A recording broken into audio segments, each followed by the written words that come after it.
Good evening and welcome to program News at 7, where every story shapes a world. I'm your host Manur Qureshi. Let's take a look on the top stories we'll be discussing tonight, and we'll start with the intelligence-based operation carried out by security forces resulted in neutralizing 14 militants belong to Indian proxy militant group Fitna al-Kharij. Will discuss about the security implications of it and obviously the diplomatic implications of it in the region and in Pakistan. Then we'll move forward towards another very important development in the Middle East, where Hamas has announced that it is willing to hand over its weapon to future Palestinian Authority if Israeli occupations end. That's a very big news. We'll discuss about this recent development in Hamas and obviously the recent developments implication on people of Palestine as well. Then we'll move forward towards another very important yet interesting topic that is from our social media. A few years back, we have to go through a proper process to get our Twitter accounts verified. But now this facility is available to anyone who's willing to pay.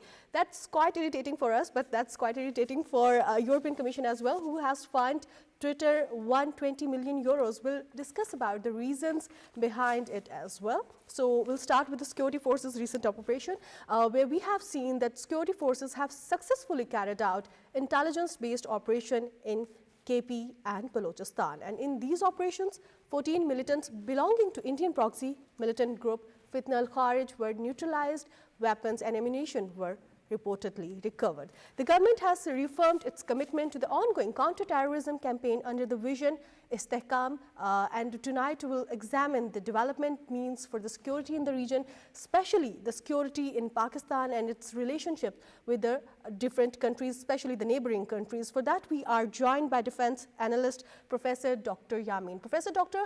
Yamin, welcome to the show, and I'll start with these operations. What do these operations we have seen in the KP and in Balochistan tell us about the current state of militancy in Pakistan, and especially the counter-terrorism efforts by our security forces in KP and in Balochistan? Thank you very much for inviting me to your show. First of all, I will like to tell you that the insurgency in Pakistan has not abated, neither in Balochistan nor in KP. If you go to the index of the number of terrorist activities that has taken place inside Pakistan and also on Pakistani borders with Afghanistan, they are on the increase.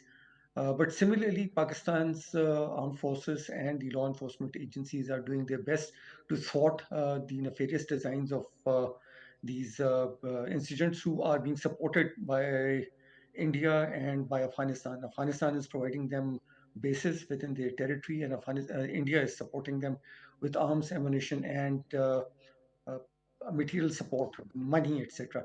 So this is a dangerous situation, but mercifully, I would say that have been in a state of war for the last 40 years, ever since the Soviet troops rolled into Afghanistan instantly in the same month, December 1979. After they went, there was no let up in the civil war in Afghanistan, and then the 9/11 happened, and the Americans came in, and they also left.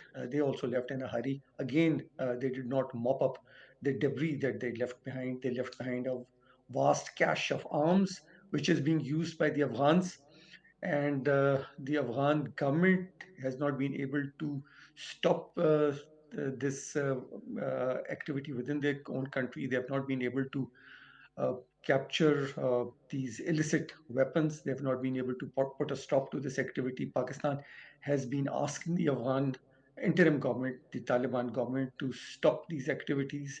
The Afghan government has failed to do so. On the other hand, they have actually started having very cozy relationship with India, which is again very apprehensive for Pakistan. This is indeed not a good sign. The Afghans are cozying up to the Indians, and this dangerous mix, this dangerous cocktail is having effects within Pakistan. So Pakistani armed forces have been time and again have been uh, uh, decimating these people who are entering our territory. They've also been responding to the Afghan armed forces who have been shelling our posts. They've been capturing huge amounts of arms and ammunition. The Afghans are not listening to anybody. there are Muslim countries who want to mediate between Pakistan and Afghanistan, but unfortunately, the Afghans are not paying heed to these efforts to bring about peace. The Afghan uh, officials who have met Pakistanis in Qatar and recently in Riyadh have not listened to reason. They have not responded positively. The Turkish team, which was supposed to come to Pakistan again to bring about some kind of uh, normality in the relationship between these countries, have is staying away because Afghans are not listening to them. So all in all, the Dr. Yamin, your situation point is is well not good. taken. Sorry. Dr. Yamin, your point is well taken, but what else we can expect from Afghan Taliban regime since they are not the true representative of Afghan people, since they are not a civic government, they are not the democratic government, they are interim government, and we have seen what they are doing with the people inside Afghanistan, and especially with the women and other minorities. We have seen that our security forces are working to neutralize such kind of militants, but what do these operations, especially in Balochistan and KP, they're very important region for us because we are having a CPEC there. Tell us The about the point readiness is of the point is, Pakistan madam, security that we have forces. Yes, please continue. Pakistan armed forces are ready. They are battle hardened. Pakistan armed forces have been through this process for a very long time. As I said in my opening statement, they are battle hardened. They have been baptized by fire. They understand the militant tactics now. They respond in time, but the initiative from the Afghans is not dying down. The Indians are pumping in money, they are pumping in resources, but we have to contend with these kind of activities. And Pakistan is not new to it. Even 40 or 50 years ago, even more than that, Indians and Afghans have been trying to drum up militant activities within Pakistan. In the 50s and 60s, they were trying to prop up this Pashtunistan issue, which has now faded. But uh, Afghanistan has never been happy with Pakistan, and India has found it a good excuse to uh, uh, um, uh, come into Pakistan through the Afghan corridor. So Pakistan understands it. Pakistani armed forces are well aware of it. They are carrying out operations against them. They are trying to get as much intelligence about these activities as possible. But it's difficult to monitor the activity of militias. You can monitor or surveil regular armed forces through human, through tech int, through your surveillance devices, but it's very difficult to actually monitor the movement of people who are not wearing uniforms and who adopt unorthodox tactics and approaches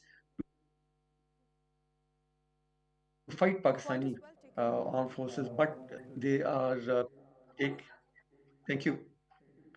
Dr. Yamin, your point is well taken, but we need to, while neutralizing the militants, we need to understand the importance of weakening such groups. And while weakening the militant group, how important is it when we talk about the recovery of weapons and immunization of such kind of militant networks, because they have the weapons left by the US military in Afghanistan. How it is important, how much it is important to weaken their networks. There are several things that we can do. One, we can tell the Americans that, hey, it's your equipment that you left behind. Uh, Please get it back, because you might recall when the Americans had left behind the Stinger, or they have given the Stinger missiles to the Afghan Mujahideen. They had a full-fledged program to buy back these weapons. That kind of program can be undertaken to buy back all the hardware that they had left behind. Then the important thing is that there are many facilitators within Pakistan who continue to inform their masters in Afghanistan and India. These people ought to be apprehended so they do not provide information, intelligence from within our own territories. This is very important, and they have to be squelched. Uh, this this network within Pakistan has to be stopped. if we know, or if from where the Afghans are buying their arms, those arms bazaars can be traced, and these weapon supplies should be stopped. Pakistan has been using kinetic force. It's difficult because when you use kinetic force within Afghanistan, then it raises eyebrows at the international level. But we can do a lot of things at a diplomatic level also. We have to continue to keep up the diplomatic pressure on the Afghans, whether they listen to us or not. But we have to continue to raise this issue at international forums. The United Nations is well aware of it. There have been several reports which say that the Afghans are providing their territory for attacks into Pakistan. So if somehow foreign aid can be stopped for Afghanistan until they start behaving, that could be one good way of doing that. So there are several approaches. Nothing new there. Many of those are tried approaches, but we have to keep on it. We cannot give up on that. We have to keep our guards up. Our armed forces simply cannot let anything happen within our territory, at our borders, which they are doing, I think, at a great peril to their lives. Many of our uh, soldiers are being killed, unfortunately, but perhaps this kind of warfare takes a lot of toll on human lives. Yes, madam. Exactly. And we have provided the evidence. It's another debate that they are not ready to accept it. We are providing the evidence that Afghan soil is being used by the third party and the proxy groups and the militant groups, Fitna al-Kharij, but they are not ready to accept it. So on the other hand, we know what our security forces are doing. On the other hand, we know that what our decision makings are doing. But people are scared because they are the direct effectees of such kind of, threats, such kind of attacks by the militant groups. We have seen in the recent operations, 14 militants were neutralized by our security forces. But in what ways do such operations, boost the confidence for the safety of people of KP and Balochistan? Oh, yes, unfortunately, that happens when there is war inside the country and war that is being waged by external agents. It increases the level of fear within the country.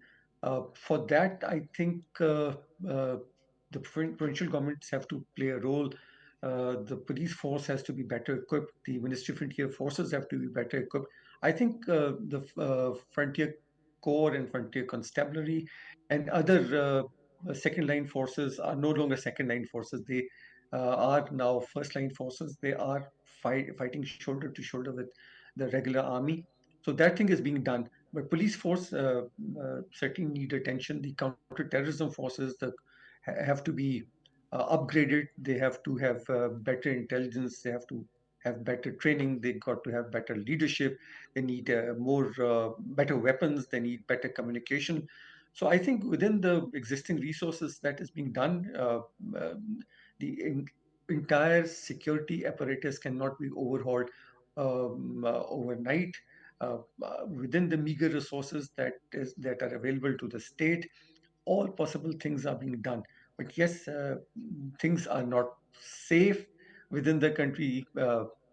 Unfortunately, this happens when there is uh, insurgency within the country, and an insurgency which has active supporters from beyond our borders. This happens.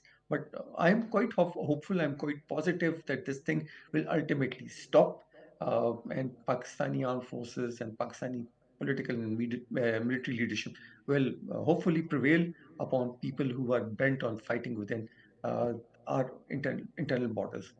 The Yes, best madam. thing about that is that our people are having confidence on that. We are joined by Mr. Tahir Khan, who's an Afghan affair expert.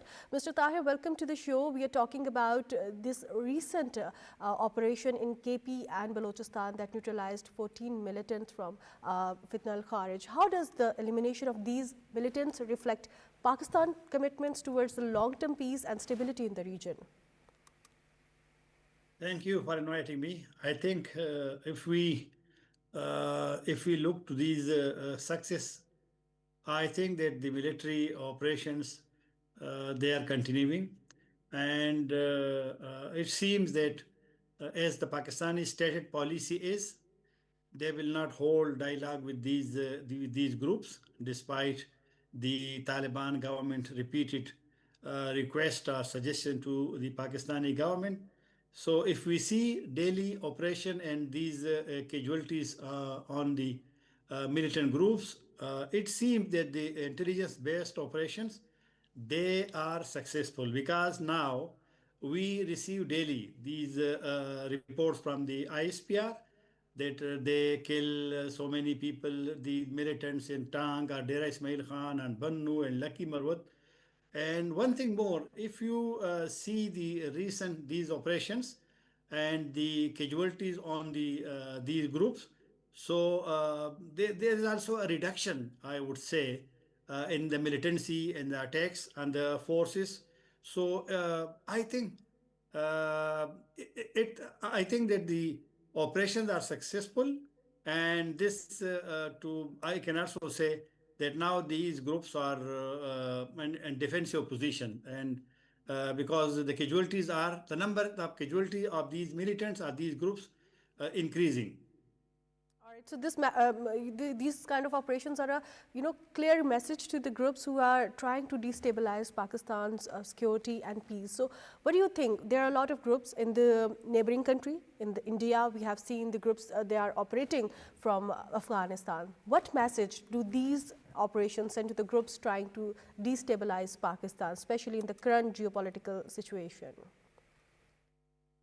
I think the Taliban government and all these groups, there is no clear message because Pakistan changed the policy towards these groups in 2022 because the negotiation with these groups, they had failed in the past. So the new policy, I think it is effective. It is working. And this is the message for not only for these groups but also for the Taliban government because almost every report, even the recent, the latest reports by the Cigar, and if we read the UN reports in the past, or any statement of regional groups, international forums, so all these forums they mention the establishment, the presence of these groups in Afghanistan, and now Pakistan has been facing this problem for years. And recently, you would know that the Tajikistan, there were two attacks from the Afghan side, which Tajikistan said the two attacks and five Chinese workers were killed in Tajikistan. So now this phenomena and this threat, because the UN report last year said that the TTP, the banned TTP and these groups, they are not only posing very serious challenges for Pakistan, but also to the region. So I think these operation is now a clear message to everyone that Pakistan is not compromising on its security. And I think because Pakistan has one, I would say, one complaint because Pakistanis think that now because when the American troops, the NATO troops, they left Afghanistan, they withdrew from there.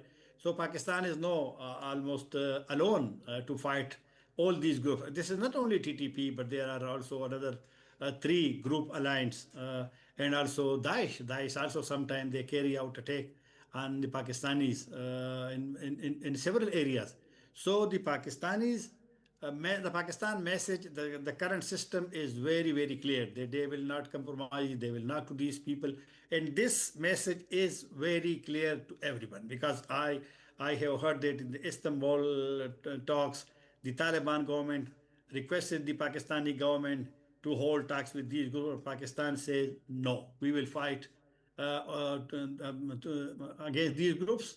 So we will not compromise and we will not talk to these people. And we have shown this to world as well, but there are a lot of things associated with it, especially about the local people who are there and who are observing everything in their daily life. So I have asked this question to Dr. Yamin as well, and I want you to comment on it, that how are the local communities benefiting from the continuous presence and efforts of our security forces in KP and Balochistan while doing such kind of operations to neutralize the militants? Pakistani security forces have been fighting these groups, I would say, since 2000, 2003. And everyone knows that Pakistan has lost almost 80,000 people, and security forces are among those who were martyred during these operations. And I think everyone knows that before these operations, the tribal districts and even Malakand and Sawat, they were relatively controlled by these militant groups. But now, no group controls any area in any part of Pakistan. But situation was different.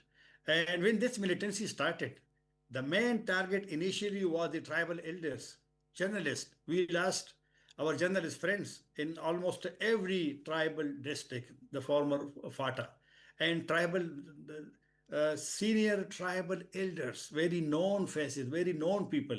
So now the situation is totally different. This is because of these oppression, again, these militant groups.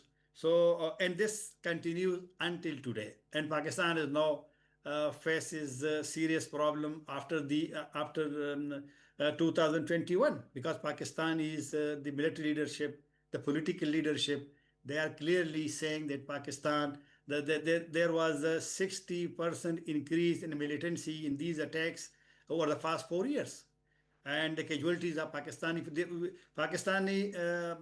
4,000 security personnel were martyred for the first 4 years only, and 20,000, almost 20,000 were injured. But despite all these challenges, the operations are continuing, and the people understand this, because I told you previously these groups were controlling the ex-Fata or the tribal district and Malakand and Sawat. But now situation has changed. This is because of these military operations.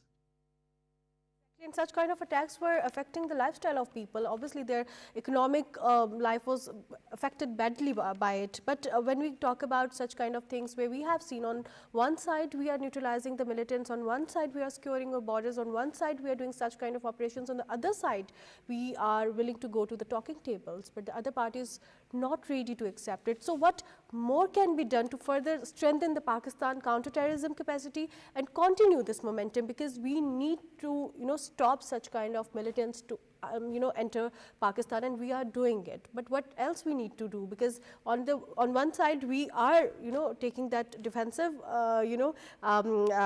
actions, but on the other side we are ready for the dialogue as well. Some people think that there should be two parallel options. You are fighting against these groups, but we should take also into confidence the tribal elders, the political leader, religious leader from KP province and Khyber Pakhtunkhwa and Balochistan, because if you involve these people also in any process, if you want to use these influential people who are heard in Khyber Pakhtunkhwa or the tribal district, because if you want to win the war, you will have to win the support of the locals, of the tribal elders, of the influential people, of the civil society people. So because this is a general impression everywhere that it is not only security forces that they will fight and other people will just be silent spectator and they will see what will happen. No, every person has the right, has the responsibility, that if one side is fighting and this is their duty, but what I am doing, what I should do, because if you support these operations or these forces, so it may make easy for these for the security forces and for the military to effectively engage and, as you said, neutralize these people. So I would suggest that we should involve the Point is local. well taken. Your point is well taken. Thank you so much, Mr. Tahir Khan, for joining us tonight and talking about the operations carried out by security forces in Pakistan resulted in neutralizing 14 militants in KP and Balochistan. Now we are moving towards the Middle East, where another important development in the Middle East peace efforts has occurred, where Hamas has announced that it is willing to hand over its weapons to the future Palestinian Authority if Israeli occupation ends. It is signaling a major shift in the ongoing negotiations over the Gaza's future. We have talked about that. We have seen that meanwhile Egypt and Qatar, the key mediators of the Gaza truce, are calling for the withdrawal of Israeli troops and the development of international stabilization force. That is, the talk of the town, and that's the major debate nowadays. With disagreement over the disarmament border, management and Israeli repeated ceasefire violation, the situation remains sensitive and critical for the Gaza situation and for the regional stability as well. To talk about that, we are joined by Mr. G.R.Baloch, who's a foreign policy expert. Mr. G.R.Baloch, welcome to the show. I'll start with the significance of this statement. How significant is Hamas statement that it is willing to, surrender its weapon only after the Israeli occupation ends in Gaza?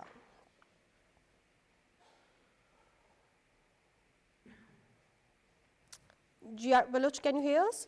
So we were talking about the very important development from Middle East, where Hamas has agreed to hand over its weapon to the future Palestinian Authority if Israeli occupation ends. And that's a very important news, because that's a very important development from Gaza, because when ceasefire occurred, we all were happy, we all were celebrated throughout the globe, people were celebrating it. But we have seen Israeli forces keep on violating such kind of, they were doing such kind of tactics. They were not allowing the aid to enter Gaza, and there were a lot of atrocities after that, even after the ceasefire we have seen. But now the talk of the town, the debate is international stabilization force, and the question that who will govern the Gaza peace plan. That's the main question, because it is backed by President Trump, and people were satisfied because it is governed by a third authority who will ensure that. But it is now a big question that who will ensure the peace in Gaza. To talk about that, we are joined by our foreign policy expert, our former ambassador, to discuss about this issue in Gaza, because obviously it is not affecting the Gaza, it is affecting the regional stability as well, and obviously all eyes on the US-backed peace plan. To talk about that, we are joined by Mr. Ali Sarwar Naqvi, former ambassador. Mr. Ali Sarwar Naqvi, I'll ask you about the significance of this, obviously, disarmament and obviously option by Hamas. Mr. Ali, can you hear us? Yes, I can. Yes. Mr. Ali, how do you see it? How significant is this statement by Hamas that they are willing to surrender its weapon only after Israeli occupation ends in Gaza? Well, yes, that's correct. I mean, the Hamas has waged a struggle against the Israeli forces over all this period of more than 2 years, and they cannot just disarm without sort of a responsible force of the Palestinians taking over the administration of Gaza. So this makes sense. And, the countries involved, Qatar and Egypt and even Pakistan, have to take into account the requirement and the demand of Hamas, because they cannot sort of just ride roughshod over the Hamas and have it disarmed without accepting any of the demands of the Hamas as well as the Palestinians. This is something that the Israelis must realize and the West must realize. So the requirement of the UN mandate of the Security Council is that there will be an international stabilization force which will be established under the peace, the Committee of Peace that will be set up under under President Trump. And this whole system will then require the IDF to withdraw and the Hamas to disarm in that order. Unless the IDF withdraws, then the Hamas will be within its rights not to disarm itself. And the only recourse available to Hamas over these years, 2 years of extreme Israeli atrocities against the people of Palestine was the arms that it has. So they cannot be expected to or demanded or asked to withdraw or to hand over their arms unless the IDF withdraws. So this is something that has to be realized by the West. So that conditional surrender requires a proper plan. So what does that Hamas means by handing this weapon to sovereign and independent Palestinian state? I'm coming towards you, Mr. G.R.Baloch, who's foreign policy expert. Can you hear us, Mr. G.R.? So I'll throw this question to Mr. Ali Sarwar Naqvi, who's a former ambassador. Mr. Ali, can you please answer this? That what does it mean, like handing over the weapons to a sovereign state without a proper plan, without a proper, party to govern this ceasefire? Isn't it a big risk? Under the UN resolution, there has to be a state established. The Palestinians must have their demand of a state accepted. Now, once the state is there in position, then Hamas will be happy to disarm and to give up all its military armaments. But this is only possible when a Palestinian state is established in the Gaza territory at least, and then that state will also be responsible for the West Bank. So, I was ambassador of Pakistan in Jordan, and I know the situation regarding the Palestinian territories, much of which belonged to Jordan before the 1967 war. So the Hamas are within their right to expect that they would have a state. Now, if they don't get a state, then it is unfair not to, both not to give them a state and also ask them to disarm. It is a double whammy, as the Americans say. So, the Hamas is not prepared to accept that kind of a unfair solution. All right, so realistically, would they get the state? And I'll ask you another question with that as well, that why are Qatar and Egypt are stressing the full withdrawal of Israeli troops as the next essential step to the ceasefire or proper ceasefire in Gaza? That's quite right, quite right. That is how it should be. Because what Qatar and Egypt are insisting upon is that the IDF must withdraw. You see, the IDF is that one particular agency which has caused immense damage to the people of Palestine and has completely disrupted their normal life.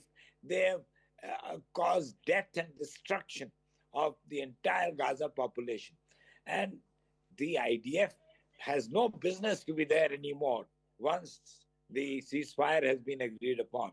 The IDF has to leave the territory, and the Palestinians expect that to happen. Now, this is the responsibility of President Trump. If and the US administration, if they have gone to the extent of establishing a ceasefire, I think, for which they should be given credit, then they should also take another step forward and ask for the IDF to be withdrawn. Now, the IDF is a rogue force.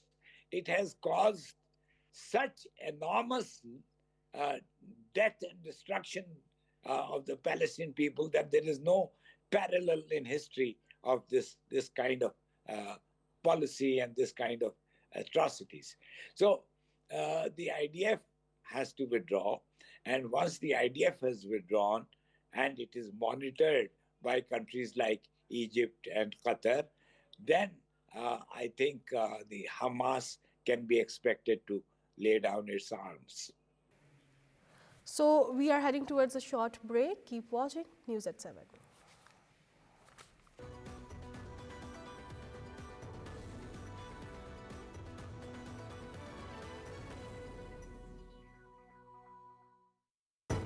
Welcome back to News at 7. We were discussing about a recent statement by Hamas where Hamas has announced that it is willing to hand over the weapons to the future Palestinian Authority. To talk about that, we are joined by Mr. G.R.Baloch, who's foreign policy expert. Mr. G.R.Baloch, welcome to the show. We were talking about the International Stabilization Force.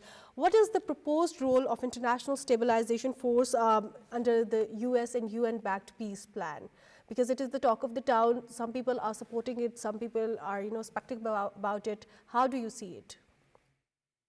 I think the key to the next peace or the step 2 of the peace plan is the mandate, the duration, and the SOPs are the TORs of the International Stabilization Force.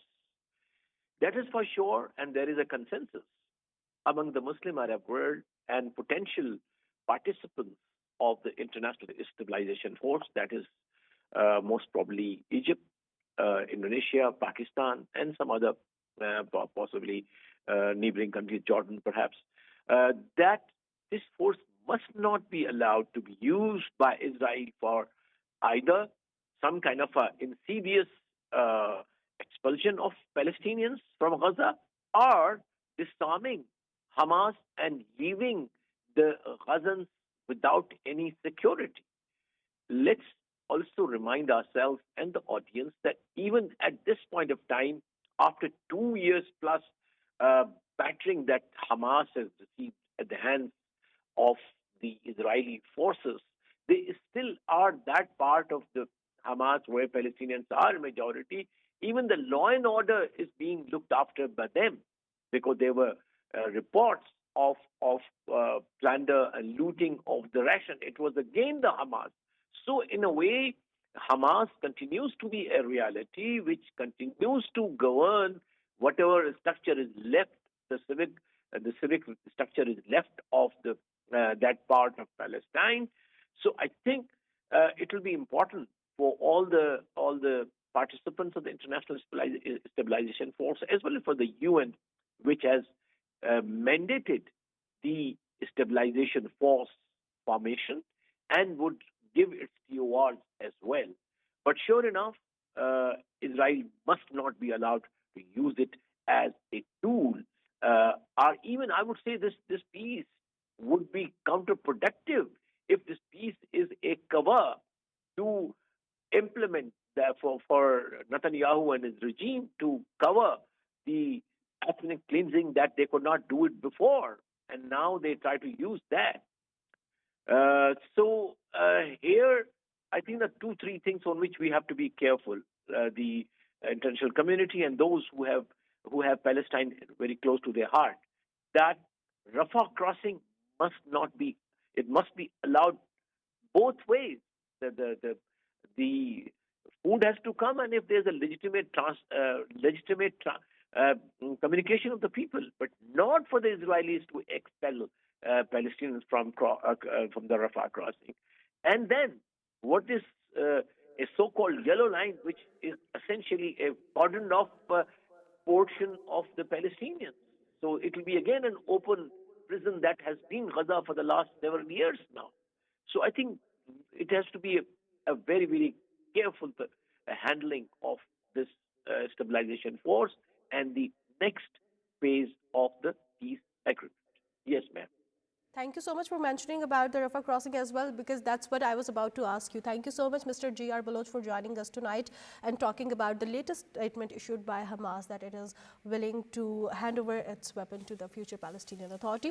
Now, moving forward towards another very important story. A few years back, when we want our Twitter accounts, which is now known as X, we want to verify it, we have to go through a long process. But now this facility is available to everyone who is willing to pay, and that's quite irritating. But that irritates European Commission as well, that has fined X, owned by Elon Musk, 120 million euros for violating the transparency rules under the Digital Services Act. The fines come after 2 years of EU investigation and its first enforcement action under the DSA. EU fined that X paid blue checkmark verification system, which allowed everyone to pay for verified status, was deceptive and risking scams and impersonation. To talk about that, we are joined by technology expert, Mr. Ahmad Manzoor. Mr. Ahmad Manzoor, welcome to the show, and we'll start with the word deceptive, which EU has mentioned that blue check marks are deceptive. Do you really think it is deceptive? Thank you very much, ma'am, for having me. Yeah, it is deceptive. Basically, a few days back, I was talking to my students and everybody that how can some platform verified me, right? If I pay them, they'll verify me. So that is deceptive because any scammer came with something and with the blue tick, and you can just agree on that he is a verified person online, even though he have nothing to do with it, right? So nobody knows him, but he is. So yes, a blue tick is deceptive for a lot of people. So yes, it is. And it is affecting the authenticity of X as well. Do you really think about it? Because beforehand, it was a bigger procedure. We have to go through it and we have to wait for the reply from Twitter. But now, it is available for everyone. Yeah, it is. That is basically the problem. Basically, if somebody have paid you some money and you can verify it, if you remember, there is something in previously have done that the most of the scammers they came with the scam things like they do not have any land or something, and you just just pay them and get the file, and then you got scammed. So it looks like that. So it doesn't look that way. Basically, if there is if he got fined, X got fined. The reason is there is no verification authority behind it. So how can somebody just pay something and you just verify him and within seconds or something? So he do not give you any documents or something like that. So we need to understand that because a lot of scams made by this thing. All right. Mr. Ahmed, you're a technology expert. How do you think that, how does such kind of enforcement under DSA, Digital Services Act, changes the policy of X now? Is it possible that if they are under such acts and they change their policy for the entire public? Basically, not only X, all the social media need to change. Basically, the purpose of the DSA is to make things online for the transparent for the users. They are basically protecting us as a users, protecting you as a user, that if you are going to use some platform, it has some authenticity on that. Any. So this is not only for X, it's for all the people. So European Union have made this act, the DSA Act, for this online scamming and everything to prevent this. All right. So I just want to know the reason behind this, paid blue verification, blue check marks. Who is getting benefit out of it? The advertisement agencies, the actors, the media people, the influencers. Who is getting the more benefits out of it? And why X changed its I think the policy from a company. proper system to a paid system? Basically, even though Facebook, even though X, even though any company, they have you pay them and then they just give you the blue tick, right? The verification that they are going to verify you that you are a good user or a bad user or something. So that is not only benefited by the other people. It's obviously benefited the company. I always say if some platform ask you for $1 for your data, that means that is a game of $8 billion per month. We are not talking about something with a small scams or something. So that's why I always talk to people and said them they need to verify. You do need to be verified by yourself, right, for the first time. And people need to verify you, not some platform, not some online thing. So yes, they need to change things now because under the European Union DSA, every platform need to change this. Just like if you remember, the GDPR came, then Facebook, Google, and every other platform have changed their that you are the owner of your data and we are protecting your data. We are not going to share your data to anybody. So yes, under the DSA, we need to change. They need to change everything now. The rules going to be changed. Being a technology expert, how do you see it? Does this really reflect a commitment to protect the user safety, user privacy, or user rights on social media, or it is just an action to, undermine or have some checks and balances on one social media platform? No, actually, it's going to be transparent for your whole data, whole your presence, because upcoming technologies like you have the buzzword these days, artificial intelligence and the blockchain and many other technologies came up. So when all the technologies came up and combined, then we need something which can protect us from the other, not only one platform, for our presence online. Because as far as we are online, we are more in danger, you can say that, our old data. Because if somebody have your fingerprints, like right now I'm doing this, so everybody can take my fingerprints and it can use wherever they want. All right, So thank you. every data, everything, you need to be actually check that out. Exactly. Your point is well taken. Thank you so much, Mr. Ahmad Manzoor, for joining us tonight and discuss about the new policy. And we have discussed about the irritation behind this new policy to us and to obviously to European Commission as well. Thank you so much. We were joined by Mr. Ahmad Manzoor, who's technology expert. And in today's news at 7, we have discussed about intelligence-based operation carried out by our security forces that resulted in neutralizing 14 militants. Then we have discussed about an important development from Middle East, where Hamas has announced to hand over its weapon to future Palestinian Authority. And then we have discussed about this Twitter, talk, which because it is something quite irritating for the people who have a proper profile, who used to get it verified through a proper procedure, and now the other people are getting it just by paying few 100 rupees. So that's it from today's news at 7. This is your host Manur Qureshi signing off. Keep watching Pakistan TV.